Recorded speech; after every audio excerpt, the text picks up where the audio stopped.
bana böyle edersin da. Ya şunu olduğu gibi hapşurdu, tuşurdu suratıma, verdi bana hastalığı. Ne edeceğim bilmem, ha buraya içtim 4 demlik ihlamur. Kaldım tuvalet yollarıyla işemekten oldum bir hal Cenab-ı Hamis'in demi. Ay, kelbum bile ağrıyor, kelbum bile.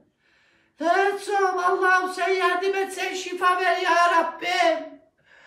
O karıya da sağa havale ediyorum Allah'ım. Bu milleti toplumun içine hapşururken, öksürürken bir böyle